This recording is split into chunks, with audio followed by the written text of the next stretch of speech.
Sogor Csaba, what do you think, why such an immobility of Europe towards our Syrian crisis? Why countries act individually? Why there is no joint European answer to the Syrian conflict resolution?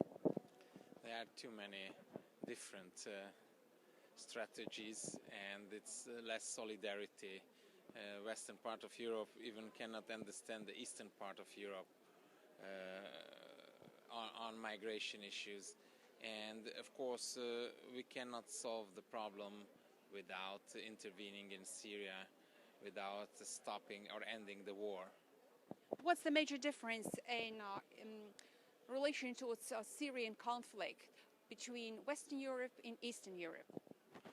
In the Syrian conflict, I think there is no big difference. The war must be ended, but of course there is a problem that a lot of Eastern European countries like the Baltic states are afraid from Russia.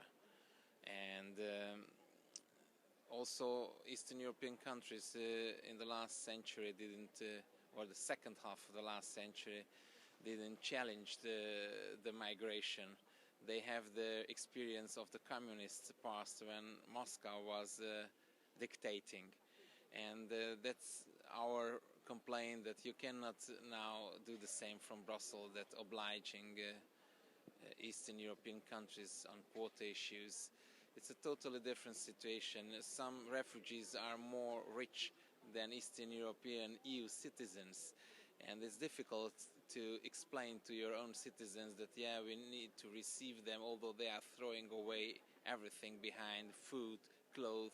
Some EU citizens are living now from the rest of what the migrants are throwing away in south of Hungary or north of Serbia, although Serbia is not an EU country yet.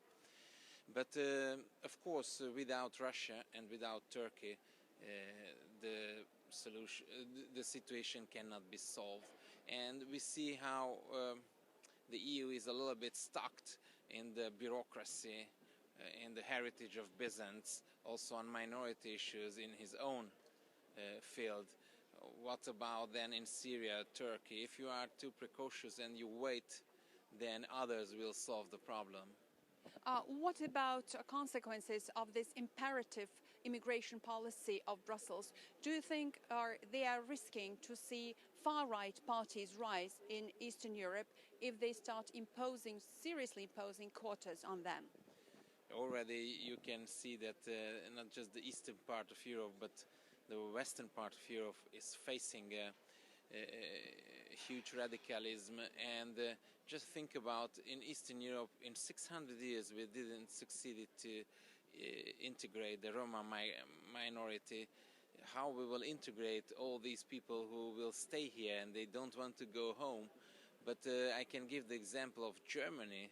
The eastern part of Germany, after 50 years of communism, it's very difficult to reintegrate into the Western society. And I'm not speaking about migrants from the western part of Europe who arrived not yesterday or this year, but years ago, and they are living in some ghettos. So the most important thing is to stop the war. Secondly, to talk with all participants who are ready to stop the war. It doesn't matter if it's Turkey or Russia or who else.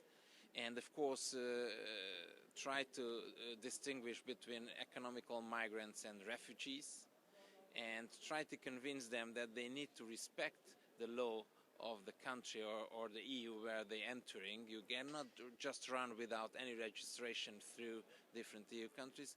And of course, you need to create the possibility for the majority to return in their country.